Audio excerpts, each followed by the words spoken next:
Hello friends, I am Vaishnav SV. Welcomes you to my channel SV's English Teaching. Students, today we are going to learn a poem on page number 74. Its name is Please Don't Read This Poem.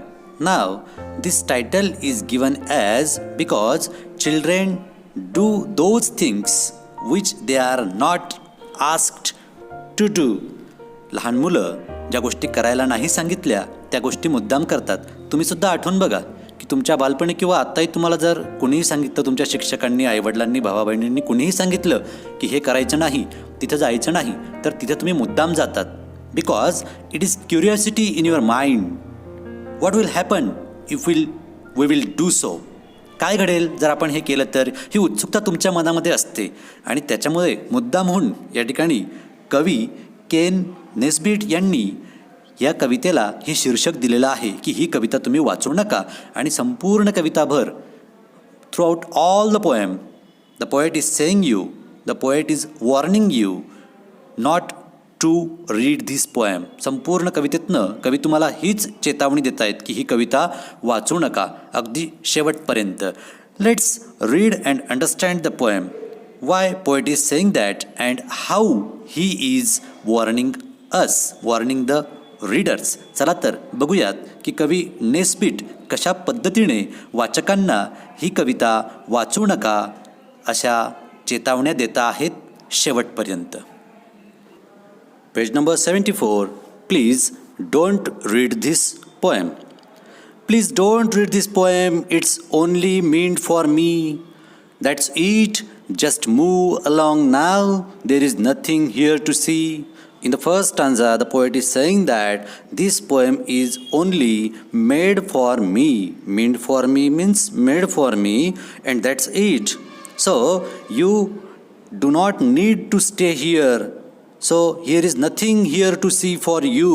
So you move away, move along now from this poem. It means the poet is saying that to the reader, you don't read this poem. कवी म्हणतायत या ठिकाणी की रीडरला की ही कविता तू किंवा तुम्ही वाचू नका. ती फक्त माझ्यासाठी आहे, तुमच्यासाठी नाही आहे. आणि इथं तुमच्यासाठी बघण्यासारखं काहीच नाही आहे. म्हणून तुम्ही याच्यापासून लांब व्हा, लांब जा. Next stanza. Besides I am sure you'd rather just go outside and play. So put the poem down now and slowly back away. In the second stanza, the poet is saying that instead of reading this poem, it would better to go out and play outside. So put the poem down, stop reading the poem and go back away. कवी म्हणतायत की ही कविता वाचण्यापेक्षा, त्याऐवजी कविता वाचण्याऐवजी रीडरला म्हणतायत हे लक्षात ठेवा की तुम्ही बाहेर जाऊन खेळलेलं चांगलं राहील, आणि म्हणून ही कविता खाली ठेवा आणि परत जा. Then the next stanza. Hey why are you still reading. कवी म्हणतायत की अरे तुम्ही अजूनसुद्धा ही कविता वाचताय. That's isn't very nice. हे चांगलं नाही आहे, हे ठीक नाही आहे. I have asked you once politely, don't make me ask you twice. मी एकदा तुम्हाला शांतपणे, नम्रपणे सांगून झालं आहे, मला पुन्हा दुसऱ्यांदा सांगायला लावू नका. Then next stanza. I am telling you it's private, do not read one more line. आणि हे वैयक्तिक आहे. प्रायव्हेट म्हणजे माझं वैयक्तिक लिखाण आहे, माझ्यासाठी वैयक्तिक तयार केली गेलेली आहे. तुम्ही पुढची एक ओळसुद्धा वाचू नका. हे दॅट्स वन मोर. पुन्हा एक ओळ तुम्ही वाचलीत. नाव स्टॉप इट. आणि आता तुम्ही पुरे करा, बंद करा तुमचं वाचणं. दिस इजंट युअर्स, इट्स माइन. ही कविता तुमची नाही आहे, तुमच्यासाठी बनवलेली नाही आहे, ती माझ्यासाठीची आहे. म्हणून तुम्ही ही कविता वाचणं आत्ताच्या आत्ता बंद करा. Next stanza. You are not allowed to read this. तुम्हाला ही कविता वाचण्याची परवानगी नाही आहे. You really have to stop. तुम्हाला आता हे थांबवलंच पाहिजे, तुम्ही हे वाचन थांबवलंच पाहिजे. If you don't quit this instant, I swear I will call a cop. आणि तुम्ही आत्ता या क्षणाला, या मिनिटाला जर तुम्ही हे सोडलं नाही, क्विट म्हणजे सोडून जाणे किंवा सोडणे, आणि धिस इन्स्टंट म्हणजे या क्षणाला, आय स्वेअर म्हणजे शपथ घेऊन सांगतो, I swear I will call a cop म्हणजे पोलीस. आणि जर तुम्ही याच क्षणाला हे कविता वाचवणं थांबवलं नाही, बंद केलं नाही, सोडलं नाही, तर मी शपथ घेऊन सांगतो, मी आता पोलिसांना बोलवणार. Next stanza. He will drag you off in handcuffs, he will lock you up in jail and leave you there forever until you are old and frail. He means now the cop, policeman. Here the poet is saying that if you do not stop reading the poem, I will call the cop, and the cop means the policeman will drag you off in handcuff. Handcuff means हतकडी. And he will lock up you in jail. तो तुम्हाला जेलमध्ये टाकेल. And leave you there forever until you are old and frail. आणि तो तुम्हाला त्या तुरुंगामध्ये तोपर्यंत ठेवेल जोपर्यंत तुम्ही म्हातारे आणि अशक्त होऊन जात नाही, तोपर्यंत तुम्ही जेलमध्ये राहाल. So stop reading the poem. The poet is saying that stop reading the poem. Last stanza on page number 74. Your friends will all forget you. You won't be even missed. Your family too will likely forget that you exist.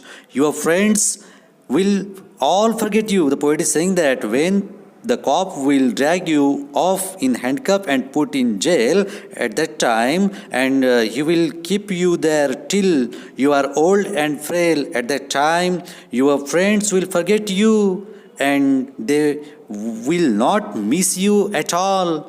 Even your family members also forget you and they will not remember that you are exist or not.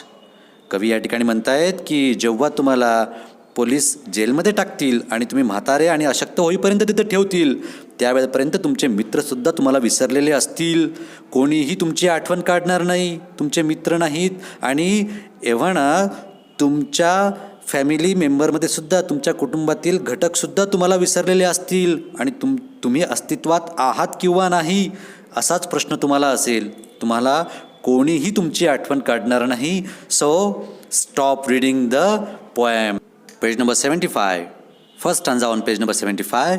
And all because you read this instead of having fun.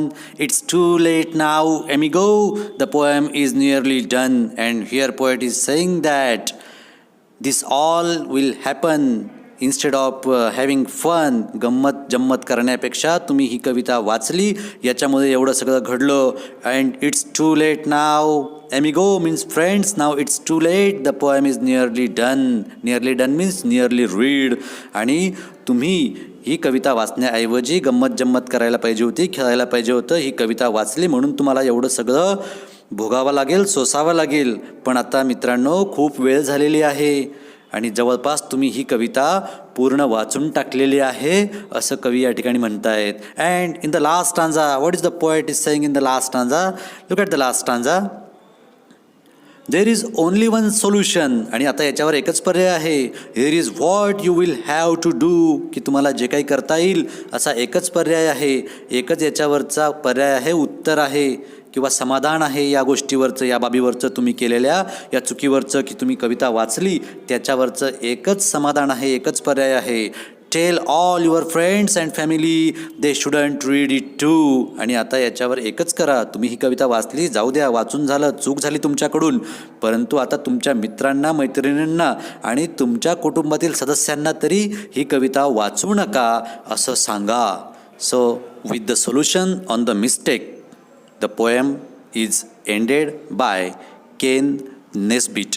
आणि जी चुकी झालेल्या चुकीवर उपाय सांगून कवी केन Nesbitt यांनी या ठिकाणी ही कविता संपवलेली आहे.